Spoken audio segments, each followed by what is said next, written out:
तो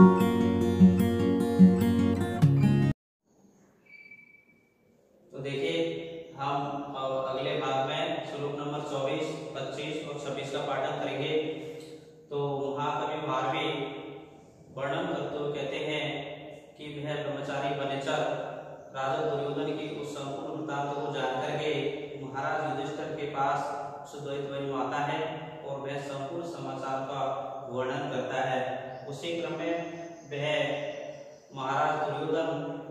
कि उस भय की स्थिति के बारे में बता रहा है कि वह महाराज वह आपसे हमेशा डरता रहता है, उसकी स्थिति एक सर्प के समान हो गई है। देखिए वह ब्रह्मचारी वनेचर महाराज युधिष्ठिर से क्या कहते हैं। कथा प्रसंगेन जनैरुद्धाराता अनुविस्मृता आखंडर सुविक्रम तव विधानात् व्यतते नत आनन सुदुस्सहात मंत्र पदाविरोपुरग। तो देखिए वह ब्रह्मचारी वनेचर महाराज युधिष्ठिर से कहता है कि हे महाराज, उस राजा दुर्योधन की स्थिति है उस सर्प के समान हो गई है, इसको मंत्रों के बस से रखा जाता है। अर्थात उसी प्रकार की स्थिति का वर्णन करते हुए महाराज युधिष्ठिर से कहते हैं कि महाराज कथा प्रसंगे माने वार्तालाप के प्रसंग में, जनय माने लोगों के द्वारा, जनय माने लोगों के द्वारा, यानी कथा प्रसंग में यानी किसी प्रकार के वार्तालाप के प्रसंग में लोगों के द्वारा, तब अभिधाना तुम्हारे नाम से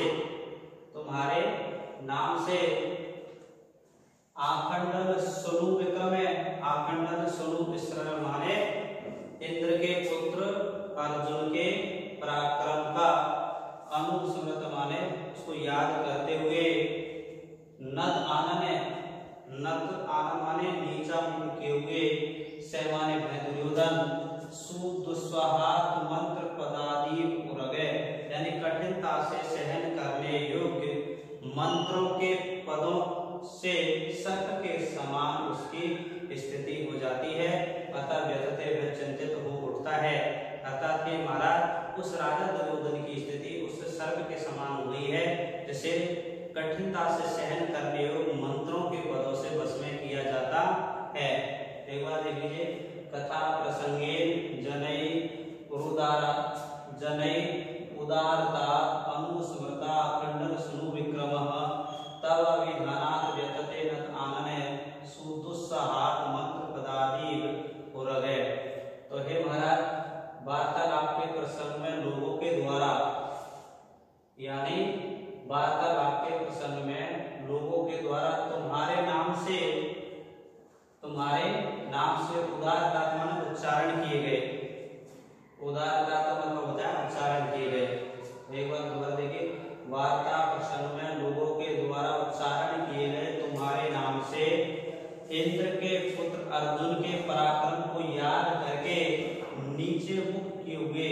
कठिनता से सहन करने योग्य मंत्रों के पदों से सत्य के समान उसकी स्थिति हो जाती है। इस प्रस्तुत श्लोक का हम दो अर्थों में लेंगे, एक तो दुर्योधन के पक्ष में और दूसरा सत्य के पक्ष में। तो पहला जो पक्ष हुआ वो तो हो गया बनता दुर्योधन के पक्ष में कि वह किस प्रकार से चिंतित होता है कि बाकी महाराज जब कभी किसी प्रकार की वार्ता होती है तो जो श्रेष्ठ लोग होते हैं उसमें आपका जैसे ही नाम आता है तो वहां पर आपका नाम लिया जाता है, तो उस राजा दुर्योधन को इंद्र के पुत्र अर्थात अर्जुन का जो पराक्रम है वह याद हो जाता है, जिससे वह मुख को नीचा कर लेता है और चिंतित होता है। उस समय उसकी स्थिति वैसी होती है जिस प्रकार से एक सर्प की होती है। तो सर्प के पक्ष में हम उसका इसलिए कि कथा प्रसंगे माने वही वार्तालाप के प्रसंग में जनई का मतलब श्रेष्ठ विश्ववेद्यों के द्वारा, तब अभिधाना, तब का मतलब पहले तो अर्थ दुर्योधन के पक्ष में हमने लिया तुम्हारा, अब लेंगे तब का मतलब तय और वे, तय का मतलब तार्क्ष और वसु का इसका वे का मतलब वासुकी, यानी तार के वासुकी ये सर्पों की कोटि के श्रेष्ठ जो सर्प है तो उनके मंत्र है जिसके कारण जो सर्प है वशीभूत हो जाते हैं। तो देखिए वार्तालाप के प्रसंग में लोगों के द्वारा हमने पहले लिया, अब लेंगे श्रेष्ठ विश्ववेद्यों के द्वारा। तो बात है आपके प्रश्न में श्रेष्ठ विश्वविद्यालयों के द्वारा उच्चारण किए गए तार्क व वासुकी के नाम से, तार्क व वासुकी के नाम से आखंडर सुनु विक्रम। अब पहले तो हमने इसका अर्थ लिया था इंद्र के पुत्र अर्जुन, अब इसका दूसरा अर्थ लेंगे हम आखंडर यानी इंद्र के, और सुनु का मतलब लेंगे अनुज। अब इंद्र का जो अनुज है पुराणों में विष्णु को कहा गया है, और उसके कारण हम इसका अर्थ अलग ले लेंगे, क्योंकि सुनु के तीन अर्थ होते हैं, एक होता है पुत्र, एक होता है अर्जुन, एक होता है सूर्य। तो यहाँ पर देखिए आखंडर सुनु विक्रम है, यानी इंद्र के अनुज विष्णु के पक्षी, और विष्णु का पक्षी कौन है? गरुड़। गरुड़ यानी गरुड़ के पराक्रम का स्मरण करने वाले से दुस्सह वही अगर दुस्सहार मंत्र पदाधिकों के कठिनता से सहन करने योग्य मंत्रों के पदों से सर्प की स्थिति हो जाती है। अर्थात दोबारा देख लीजिए, वार्तालाप के प्रसंग में श्रेष्ठ विश्वविद्यालयों के द्वारा उच्चारण किए गए तार्क व वासुकी के नाम से इंद्र के पुत्र पहले लिया, अब इंद्र के अनुज विष्णु के पक्षी गरुड़ के नाम से ही नंद आनन ने मुख को नीचा करके कठिनता से सहन करने योग्य मंत्रों के पदों से सर्प की स्थिति के समान उसकी स्थिति हो जाती है। अर्थात हे महाराज, जिस प्रकार से तार्क व वासुकी के नामों से युक्त मंत्रों को उच्चारण करने से सर्प की स्थिति दयनीय हो जाती है, वह अपने जो पकड़ने वाले होते हैं, जो रिश्वत होते हैं, उनके सामने अपने अंग को नीचा कर लेता है, मुख को नीचा कर लेता है। उसी प्रकार से वह राजा दुर्योधन है, जिस किसी प्रकार से वार्ता प्रसंग में आपका नाम आता है तो वह अपने मुख को नीचा कर लेता है। तो आप इसको दुर्योधन के पक्ष में भी लिख सकते हैं और सर्प के पक्ष में भी लिख सकते हैं। दुर्योधन के पक्ष में लिखना ठीक रहेगा, क्योंकि हमारा जो वार्ता प्रसंग चल रहा है राजा दुर्योधन का ही है, इस कारण से एक बार दुर्योधन के पक्ष में देख लीजिए कि कथा प्रसंग माने वार्तालाप के प्रसंग में लोगों के द्वारा उच्चारण किए गए तुम्हारे नाम से इंद्र के पुत्र अर्जुन का पराक्रम स्मरण किए हुए मुख को नीचा करके वह कठिनता से सहन करने योग्य मंत्रों के पदों से सर्प के समान उसकी स्थिति हो जाती है। अर्थात वह महाराज आपके नाम को सुनकर ही मुख को नीचा कर लेता है। अगला श्लोक देखिए, तद आसु कर्तुम त्वयि जिह्म उद्यते विधीयताम तत्र विधेयमुत्तरम पर प्रणीतानि वचांसि चिन्वताम प्रवृत्ति सारा खलु मातृसा द्वय। यानी हे महाराज, वह राजा दुर्योधन इतना कुटिलता से भरा हुआ है कि वह हमेशा दूसरों के साथ उस नीति से ही पेश आता है। इसलिए हे महाराज, वह राजा दुर्योधन आपके प्रति जो भी कुटिलता कर रहा है, आप उसके प्रति प्रतिकार अथवा उसका बदला आपको अवश्य ही लेना चाहिए, और इसका जो उपाय है आपको शीघ्र ही करना चाहिए। तो देखिए, महाकवि भारवी वर्णन करते हुए कहते हैं कि वह ब्रह्मचारी वनेचर महाराज युधिष्ठिर से इस प्रकार कहता है कि तद आसु कर्तुम त्वयि जिह्म उद्यते। तद माने इसके पश्चात, त्वयि माने आपके प्रति,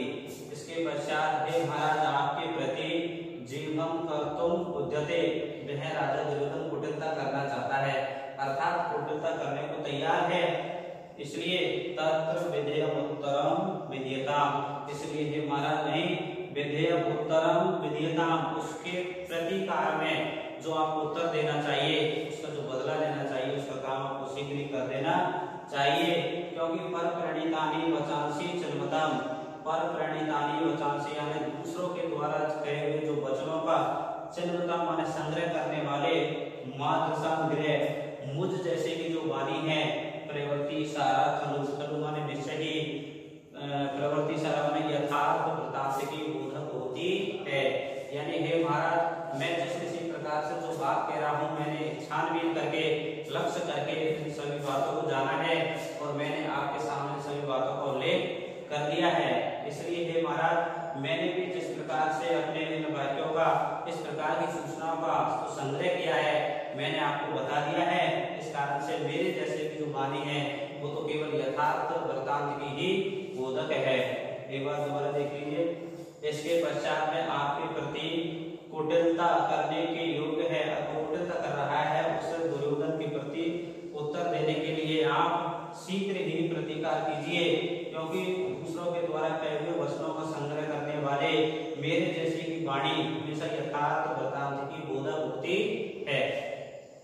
अगला श्लोक देखिए, इति यत्वा गिरमात् शतक्रिये गतयते पत्यौ वन सन्निवासिनां प्रवेश्य कृष्णासदनं महीभुजा तद आचचखे अनुजा सन्निधौ वचै। तो देखिए महाकवि भारवी वर्णन करते हुए कहते हैं कि वह ब्रह्मचारी वनेचर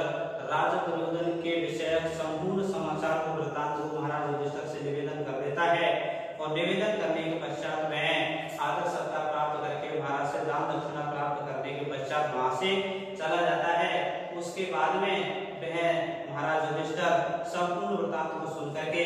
द्रौपदी के भवन में जाते हैं और अपने अनुजों के सामने और द्रौपदी के समक्ष संपूर्ण वृत्तांत को अर्थात राजा दुर्योधन की जो सिद्धि है, जो सफलता है, उसके बारे में वर्णन करते हैं। तो देखिए इति माने इस प्रकार से, गिरम माने वाणी को, इति माने कह करके, इस प्रकार की वाणी अर्थात वचन को कह करके वन संनिवासी नाम पत्यौ यानी वन में निवास करने वाले स्वामी अर्थात वह उस ब्रह्मचारी वनेचर के गते अथे माने चले जाने पर, यानी वह ब्रह्मचारी वनेचर महाराज युधिष्ठिर से इस प्रकार वाणी कहकर के वहां से निकल जाता है। तो देखिए किस प्रकार से इसका श्लोक करता है कि इस प्रकार से वचन बोल करके उस ब्रह्मचारी वनेचर के चले जाने पर आसक्ति महीभुजा, महीभुजा का मतलब महाराज युधिष्ठिर से सत्कार प्राप्त करके चले जाता है और उसके पश्चात कृष्णा सदनम प्रवेश यानी वह महाराज धर्मराज युधिष्ठिर कृष्णा सदनम द्रौपदी के घर में अर्थात भवन में अर्थात उसकी कुटिया में प्रवेश करते हैं और आज चखे अनुज सन्निधौ वचय तद, और तब अनुज सन्निधौ अपने अनुजों के साथ में और द्रौपदी के समक्ष तद वचय उस वचन को बोलते हैं अर्थात राजा दुर्योधन की जो सिद्धि सफलता है जिसके बारे में उन्होंने ब्रह्मचारी वनेचर से सुना था, वहां जाकर के अपने अनुजों के सामने द्रौपदी के सामने उस भवन में वहां पर सबके सामने उस वृत्तांत को बताते हैं। धन्यवाद।